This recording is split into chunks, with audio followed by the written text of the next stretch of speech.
Hello दोस्तों, नमस्कार। Proactive platform में हम सभी का स्वागत करते हैं। आज हम जानकारी करेंगे यूपी बोर्ड एग्ज़ाम में किस प्रकार से हमको प्रश्नों के उत्तर लिखने होंगे जिससे एग्जामिनर हमको अधिक से अधिक अंक दे, यानी जितने नंबर का क्वेश्चन हो उस पूरे अंक देने के लिए तैयार हो। तो आज हम बात करेंगे कि बोर्ड एग्ज़ाम में प्रश्नों के उत्तर किस प्रकार से लिखेंगे। तो आइए देखिएगा क्या हम करेंगे। How to write answer to questions in board exam. क्या करेंगे, बोर्ड परीक्षा में प्रश्नों के उत्तर कैसे लिखें, इसके बारे में आज हम वार्ता करेंगे। क्या करेंगे, बोर्ड परीक्षा में, इसको हिंदी में लिख लेते हैं, बोर्ड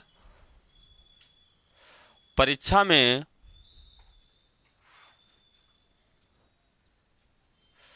प्रश्नों के उत्तर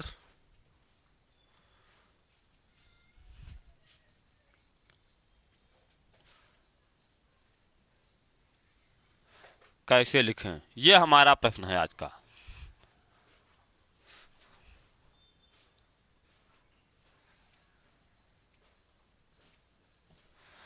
बोर्ड परीक्षा में प्रश्नों के उत्तर कैसे लिखें। यहाँ पर एक बात आती है, बोर्ड परीक्षा से पहले आपने अपने विद्यालय में पिछली कक्षा पढ़ते वक्त बहुत से होम परीक्षाएं भी दी होगी, लेकिन वहाँ पर कैसे आपने प्रश्नों के उत्तर हल किए हैं उसकी बात तो नहीं है। आज हम बात करने वाले हैं, अब बारी है यूपी बोर्ड एग्ज़ाम की। जबकि हम पिछली वाली क्लास में 12 दिन की एक रणनीति बताई थी, उस रणनीति के आधार पर आप लोगों ने काम करना शुरू कर दिया होगा, लेकिन आज हम बताने वाले हैं कि यूपी बोर्ड एग्जाम में अपने प्रश्नों के उत्तर अपनी उत्तर पुस्तिका पर किस प्रकार से लिखेंगे जिससे आपको अच्छे से अच्छे अंक मिले। तो ध्यान दीजिए, कुछ बालक काम क्या करते हैं, प्रश्न का उत्तर जानकारी होने के कारण लेकिन प्रश्नों के अंक कम आते हैं, जानकारी होते हुए भी उसको सही रूप से नहीं लिख पाते हैं। तो देखिए क्या करना है। सबको जानकारी है कि हमारा जो पेपर है, पेपर कितने 100 मार्क, पेपर जो है कितने नंबर का है, 100 मार्क का है। लेकिन अगर पेपर में प्रैक्टिकल है यानी पेपर के साथ किसी पेपर में 100 मार्क का है, लेकिन अगर उसमें प्रैक्टिकल जुड़ा हुआ है तो सबको पता है कि प्रैक्टिकल 30 मार्क का, और इसके साथ थ्योरी जो है वो 70 मार्क की है।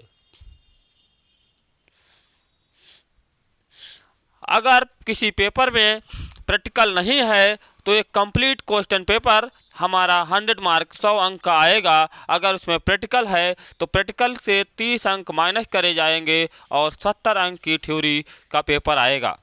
अब वहाँ पर क्वेश्चन के अंकों का विभाजन कैसे होगा। जो हमारे प्रश्न पूछे जाएंगे, जो प्रश्नों के उत्तर पूछे जाएंगे, प्रश्नों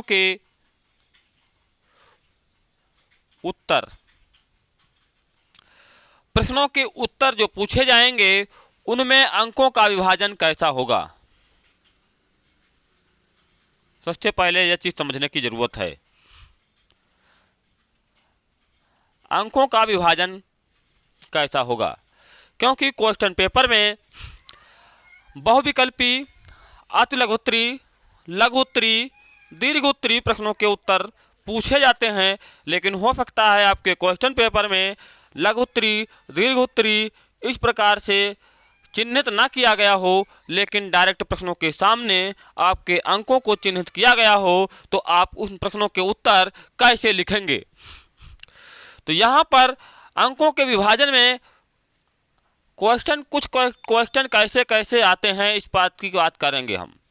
1 2 3 4 प्रकार के आते हैं।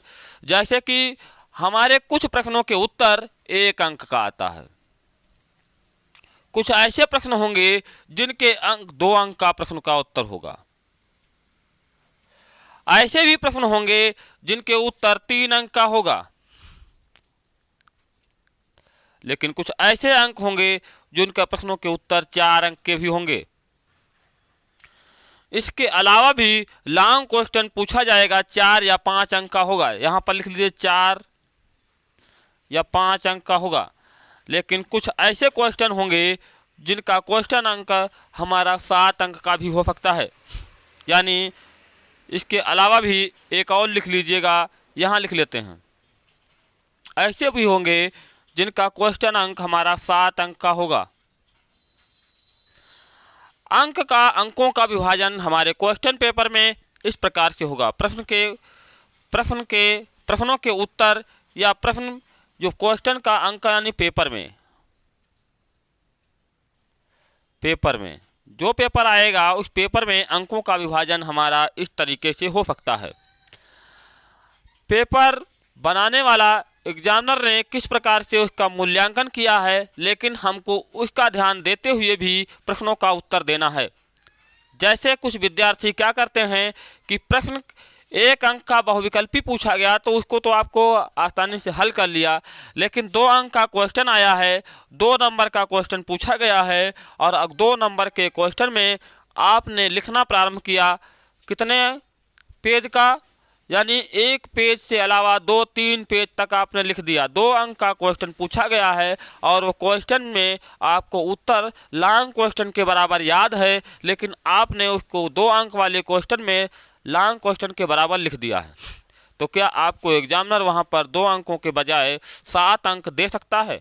एक 7 अंक का क्वेश्चन है, एक 2 अंक का क्वेश्चन है। एक 2 अंक और 7 अंक को मैच करने के लिए यहाँ पर ध्यान दीजिए क्या होता है। मान लिया कोई क्वेश्चन पूछा गया, आपसे क्वेश्चन पूछा गया कोशिका के बारे में लिखें। 2 अंक का पूछा जा सकता है, 7 अंक का भी पूछा जा सकता है। अब 2 अंक का क्वेश्चन पूछा गया है और 7 अंक का क्वेश्चन भी पूछा गया है, लेकिन आपने क्या किया, 2 अंक वाले क्वेश्चन को आपको अच्छा तैयार था, आप उस 2 अंक वाले क्वेश्चन को लॉन्ग क्वेश्चन के रूप में लिख सकते हैं। तो आपने क्या किया, उसको लिखना प्रारंभ किया और 2 अंक का ध्यान ना देते हुए क्वेश्चन को बड़े आकार में लिख दिया। यानी आपके पास पेपर हल करने का कुल टोटल टाइम 3 घंटे था। 15 मिनट 3 घंटे 15 मिनट मिलता है, लेकिन 15 मिनट आपका पेपर हल करने का टाइम कितना मिलता है? यहाँ पर टाइम भी लिख लीजिए, कहीं यहाँ लिख लीजिए टाइम जो है 3 घंटे 15 मिनट। इतने घंटे का इतना समय हमारे पास है, तो 3 घंटे में आपको पूरा पेपर हल करना है। लेकिन 2 अंक वाले क्वेश्चन को लिखने के लिए आपने ज़्यादा से ज़्यादा समय बर्बाद किया और 2 अंक वाले क्वेश्चन को 3 पेज तक लिख दिया। 1 पेज से ज़्यादा लिख दिया, लिखते ही रहे। तो ऐसा नहीं करना है, बहुत बड़ी गलती है ये। जितने अंक का क्वेश्चन पूछा जाए, लेकिन उस अंक के क्वेश्चन में आपको अधिक याद होते हुए भी हम उस अंक के मुताबिक वहाँ पर लिखेंगे। 2 अंक का क्वेश्चन जो है तो हम 2 अंक के मुताबिक लिखेंगे, कम लिखेंगे, याद है तो कोई बात नहीं, कम समय देंगे उसको हम। अब बात आती है 7 नंबर वाला क्वेश्चन। 7 नंबर वाला क्वेश्चन आपको 2 अंक के बराबर याद है, लेकिन आपने 7 अंक वाले क्वेश्चन को मात्र 2 पेज में लिखा है। तो 2 पेज यानी 2 पेज नहीं, 1 पेज में लिखा, यानी इसको आपने 2 अंक वाले को क्या किया, इसके क्वेश्चन को हमने 3 पेज लिख दिया। आपने 3 पेज लिखा, 2 अंक का क्वेश्चन था 3 पेज लिखा, 7 अंक का क्वेश्चन था तो 1 पेज लिखा।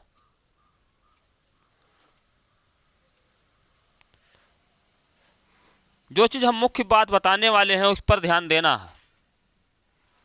यानी आपने 1 पेज सिर्फ लिखा, यहाँ कितना है 3 पेज। 2 अंक का क्वेश्चन पूछा गया, आपने 3 पेज लिखा। 7 अंक का क्वेश्चन पूछा गया, आपने 1 पेज लिखा।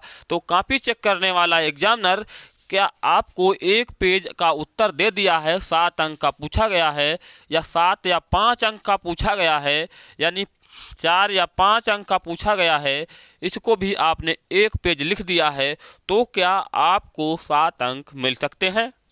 या आपने 2 अंक वाले क्वेश्चन को 3 पेज में हल कर दिया है, तो 3 या 4 पेज में हल करने से क्या 2 अंक के स्थान पर आपको 7 अंक मिल सकते हैं? ऐसा नहीं, कदापि नहीं हो सकता है। आपको परीक्षा हाल में प्रश्न को उत्तर को हल करते वक्त आपको मुख्य बात का ध्यान देना है, जो क्वेश्चन हमारे जितने नंबर का, जितने अंक का पूछा गया है, उसी के मुताबिक उस प्रश्न का उत्तर लिखना है, अधिक नहीं लिखना। लॉन्ग क्वेश्चन आया है तो इसको अधिक लिखो। अब लिखने का तरीका क्या है वो हम अगली क्लास बताएंगे कि हम क्वेश्चन का कितने पेज में लॉन्ग लिखेंगे, कितने में शॉर्ट लिखेंगे, कितने में हम कितने अंकों वाला क्वेश्चन मुताबिक लिखेंगे। यहाँ पर प्रश्नों का मूल्यांकन विभाजन 1 अंक में, 2 अंक में, 3 अंक में, 4 अंक में, 1 अंक में पूछा गया है, 1 लाइन का क्वेश्चन होगा या बहुविकल्पी होगा। 2 अंक के पूछा गया है तो आपको लगभग उसमें वहाँ पर आधा पेज का हो सकता है, या 1 पेज के मान लीजिए आधा पेज। 3 नंबर का क्वेश्चन है तो आपको 2 पेज का उत्तर देना होगा, यानी 4 या 5 नंबर का क्वेश्चन है तो आपको 3 पेज में देना होगा। 7 अंक का क्वेश्चन है तो आपको 4 पेज तक उसको लॉन्ग क्वेश्चन के रूप में लिखना होगा। यहाँ तक जानकारी आपको इस क्लास में दी जाती है। यदि आपको इसमें किसी प्रकार के कोई क्वेश्चन डाउट लगता है तो आप कमेंट बॉक्स में लिख करके अपने प्रश्न का उत्तर पूछ सकते हैं, क्योंकि आपको परीक्षा हाल में मुख्य रूप से पेपर प्रश्न पत्र को हल करते वक्त कंप्लीट सभी प्रश्नों के उत्तर लिखने हैं। कोई ऐसा ना हो जिससे आपके क्वेश्चन छूट जाएं। क्वेश्चन कोई छोड़ के नहीं आना है, सभी प्रश्नों के उत्तर लिखना है। तो सभी पहले प्रश्नों के उत्तर लिखने के लिए जिस समय हम तैयारी कर रहे हों या हम जो तैयारी करने की रणनीति बना ली हो, उस रणनीति के आधार पर इन बातों का भी ध्यान रखना जरूरी है। तो आइए, यहाँ तक ही क्लास आज एंड होती है। धन्यवाद।